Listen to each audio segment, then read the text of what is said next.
सबसे पहले union of Gojiro karate do federation जो है, इसकी स्थापना लास्ट ईयर में हुई थी अप्रैल में। जितने भी गोजिरो संगठन है उन सबको मिला के union of Gojiro karate do federation बना हुआ है और इसका डायरेक्ट एफिलिएशन है world Gojiro karate do federation और Asian Gojiro karate do federation. इन दोनों से ये मान्यता प्राप्त है, दोनों संगठनों से, वर्ल्ड की संगठन और एशिया की संगठन से।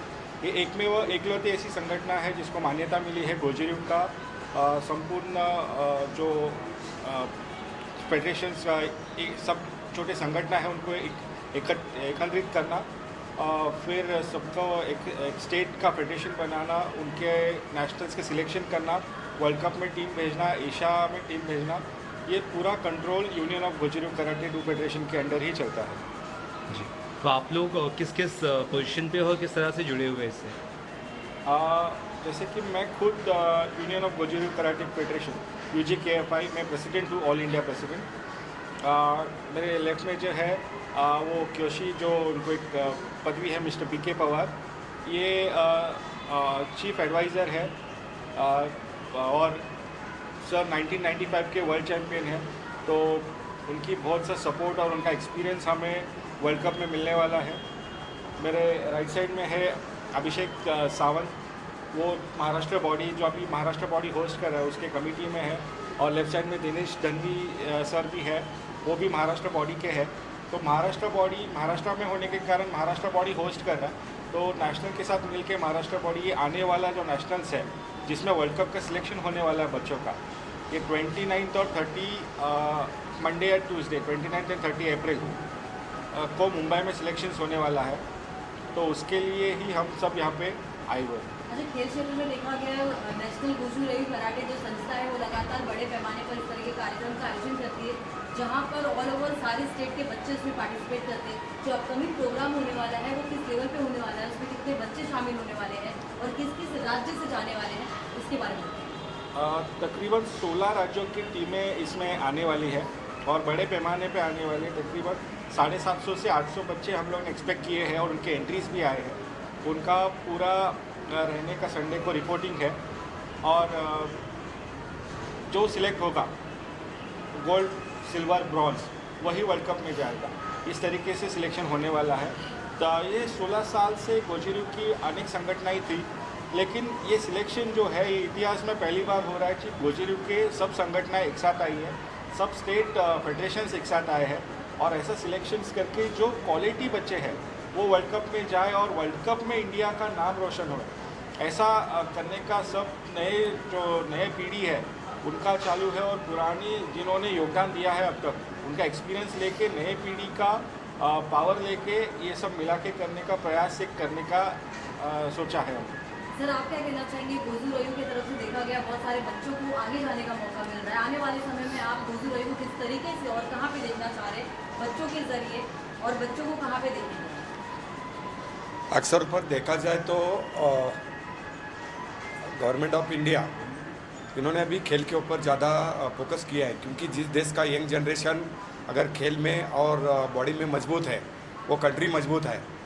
ऐसा सोच के सब गेम में गवर्नमेंट ऑफ इंडिया ने बहुत कुछ सोचा है।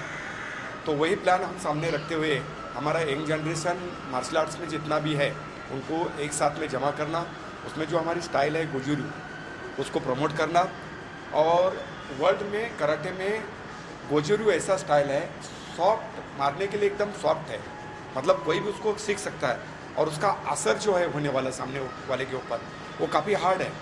तो वही हमने चुना है और उसी को नज़र रखते हुए हमने स्पोर्ट्स के ऊपर ज़्यादा फोकस किया है, क्योंकि जिस देश में स्पोर्ट्स के अगर प्लान सामने रखा तो बहुत सी अभी यंग जनरेशन स्पोर्ट के तरफ से आ रहे हैं, क्योंकि गवर्नमेंट ऑफ इंडिया ने स्पोर्ट्स के लिए 5% कोटा रखा है, क्योंकि उनको गवर्नमेंट में जॉब मिल सकता है और स्कूल में, कॉलेज में उनको एडमिशन के लिए दिक्कत नहीं होती, 5% कोटा मिलता है। तो वही बेनिफिट हम बच्चों की तरफ मिले। और दूसरी बात ये है कि क्राइम बढ़ गया है, ख़ासतौर लड़के लोगों के लिए इसमें मार्शल आर्ट्स में ला के, गोजिरो में ला के हमें सोचा है कि उनको इसमें बहुत सक्षम करना है, क्योंकि एक अगर लेडी स्त्री तैयार होती है वुमेन तैयार होती है तो उसका पूरा फैमिली, पूरा कुटुंब तैयार होता है। तो वो प्लान रखते हुए, सामने रखते हुए हमने गोजुरू में जितना हो सके उतना लोगों को प्रैक्टिस के लिए समय देना, अच्छी टीम सिलेक्ट करना, अच्छे कोच तैयार करना और उनको प्रमोट करके बाहर भेजना और वर्ल्ड में हमारा इंडिया का नाम रोशन करने के लिए हमने प्लान करके वही दिशा से हम लोग जा रहे हैं। सर एज ए यंग आप क्या कहना चाहेंगे? आप भी जुड़े हुए इस माध्यम से कहीं ना कहीं बहुत सालों से, आपकी क्या ओपिनियन है? लास्ट ईयर ये हमारा इंडियन गोजिरो कराटे का फेडरेशन का स्थापना हुई है, तो यही हमारा एम है कि पूरे देश में जो हमारी गोजिरो की स्टाइल्स के जो क्लासेस है, जो स्टेज में जो है, उनके साथ एक साथ हम लोग एक यूनिटी बना के जो वर्ल्ड कप के लिए अब तक हम वंचित रहे हैं उसके सिलेक्शन के लिए हम आगे आए हैं। तो मुझे उम्मीद है कि इस जो टूर्नामेंट है हमारी नेशनल की, उसमें हमें बहुत सारा प्रोत्साहन से मिलेगा कि बहुत सारे जो लड़के लोग आ रहे हैं 750 से जो ज़्यादा पार्टिसिपेंट्स हैं, उन्हें हमें एक प्रोत्साहन से हमें उनको वर्ल्ड कप में लेके जाने के लिए चैलेंज मिल रहा है। सर आपसे सवाल है, आप क्या कहना चाहेंगे? जहां पर एक तरफ देश के प्रधानमंत्री खेलो इंडिया के माध्यम से देश के बच्चे को आगे बढ़ाते हुए नजर आ रहे हैं, वहीं पे बड़ा योगदान एक नेशनल गोजू का भी दिख रहा है, क्या कहेंगे? नेशनल गोजिरो का योगदान हम लोग ट्राई कर रहे हैं कि ज़्यादा से ज़्यादा बच्चे इसमें पार्टिसिपेट हो और जो भी हमारे अलग अलग संस्थाएं गोजिरो की वो एक छत्र के नीचे आ जाए और एक यूनियनली हम लोग आगे बढ़ के स्पोर्ट्स को और आगे ले जाए। और हम लोग ट्राई करेंगे कि अगर फ्यूचर में कभी ओलंपिक होता है तो वहाँ पे हमारे स्पोर्ट्स को मान्यता मिलती है तो पहला मेडल हमारा गोजिरो का बच्चा लेके आए। अच्छा, अभी जैसे कि इस संस्था के माध्यम से ऑस्ट्रेलिया बच्चे जा रहे हैं, इससे पहले किस किस कंट्री में बच्चे खेल कर आए? इसके पहले हमारी बांग्लादेश में टूर्नामेंट्स हुई थी, इसके पहले नेपाल में एशिया कप हुए थे और अलग अलग कंट्रीज़ में बहुत सारे टूर्नामेंट्स हुए हैं अंडर गोजिरो फेडरेशन। तो और वहाँ पे हमारे बच्चों ने बहुत सारे मेडल्स लेके आए, तो वही बाकी बच्चों के लिए भी प्रोत्साहन का कारण है। और कोई आप लोगों में से कोई कुछ बोलना चाहते हैं जो कोई मैसेज कुछ देना points चाहेगा? ले चुके या मैसेज देना है बच्चों के लिए? अभी देखिए, जब से मैं खेल रहा था तभी से मतलब काफ़ी साल 1995 से मैं पहला वर्ल्ड चैम्पियन खेला। तो उसके बाद में सेकंड चैम्पियनशिप के लिए हम लोग गए थे इस्तांबुल, टर्की। प्रेसिडेंट भी उसमें खेले थे, जो धीरे सर प्रेसिडेंट है वो। तो हमें वहाँ मेडल नहीं मिला था। दूसरी टाइम में हम कोरिया गया, उधर भी मेडल नहीं मिला। थर्ड टाइम पे हम लोग गए मलेशिया, तो मलेशिया में हमें पहला गोल्ड मिला, 1 गोल्ड 6 सिल्वर और 10 ब्रांज। तो उससे हमें तभी से हमको उम्मीद ऐसा रखा कि बड़ी टीम होना चाहिए, लोग ज़्यादा पार्टिसिपेंट होना चाहिए। तो उसके बाद में बांग्लादेश में हमारी 30 लोगों की टीम गई, तो उसमें हमें करीब 23 मेडल मिले बांग्लादेश में। सेकंड 14 लोगों की टीम गई 14 के 14 मेडलिस्ट आए।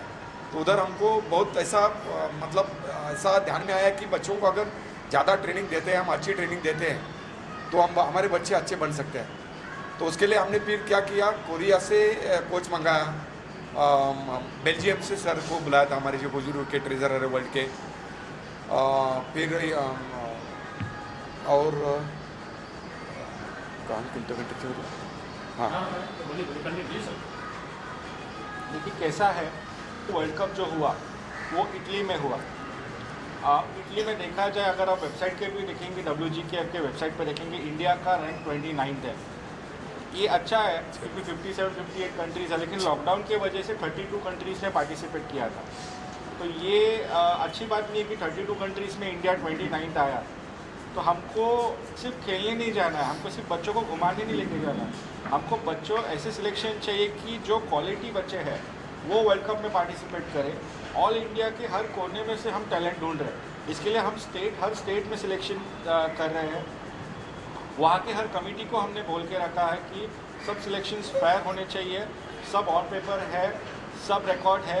जितने भी सिलेक्शंस है वो ओपन है। गोजिरिव का कोई भी बच्चा जो गोजिरिव कर रहा है, जो कोच गोजिरिव कर रहा है, वो आके हमसे जुड़ सकता है। बच्चा आके जुड़ने के बाद हमारे कोई भी टूर्नामेंट में खेल सकता है। ये सिलेक्शन पूरी तरीके से ओपन सिलेक्शन है। जो हमारे मेंबर बन रहे हैं सबके लिए ओपन है। और हम लोग यही है कि हर क्वालिटी, हमको क्वालिटी चाहिए जिसके समय हम वर्ल्ड कप में इंडिया का रैंक सुधार सके। और आने वाले 2 सितंबर से 8 सितंबर तक वर्ल्ड कप ऑस्ट्रिया में खेले जाने वाला है।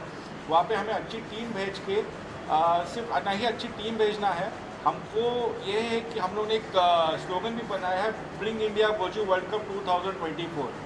तो हमारा यही प्रयास है कि वर्ल्ड कप में अच्छे से अच्छा परफॉर्मेंस दे के इंडिया का नाम गोजरू में रोशन करना है।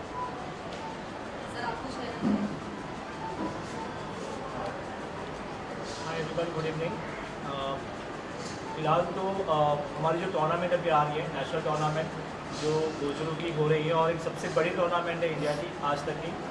ये जो टूर्नामेंट हमने रखी है वो प्रिपरेशन है हमारा जो आने वाली एशियन चैम्पियनशिप जो होने वाली है मंथ ऑफ जून में, उसका प्रिपरेशन जो है वो इंडिया लेवल पे हमारा कितना है और हमारे सारे स्टेट में से जो बच्चे हैं वो कितने लेवल तक इस टूर्नामेंट के लिए कैलिबर रखते हैं वो हमें जानना है। तो इस टूर्नामेंट में हमें इंडिया का जो टैलेंट है गोजरू का वो हमें मिलने वाला है और इन्हीं बच्चों को हम आगे जाके जो एशियन चैम्पियनशिप है उसी में वो पार्टिसिपेट करने वाले हैं। उससे आगे जाके जैसे भी धीरज सर ने बताया, जो हमारे नेशनल फेडरेशन के प्रेसिडेंट हैं, उन्होंने बताया कि जो वर्ल्ड कप हो रहा है गोजरू का वो हमें बहुत ही अच्छे तरीके से वहाँ पे जो इंडिया का दबदबा बनाना है और इसके कारण ही हम जो भी तैयारियाँ कर रहे हैं वो गोजरू के ओवरऑल डेवलपमेंट के लिए कर रहे हैं। आज तक हमारी जो टूर्नामेंट हम जो कर रहे हैं वो अदर कंट्रीज़ में जाके कर रहे थे, बट हमारा ये सपना है कि बहुत सारी टूर्नामेंट जो है गोजरू की वो हमारी कंट्रीज़ में हो और इंडिया का नाम और भी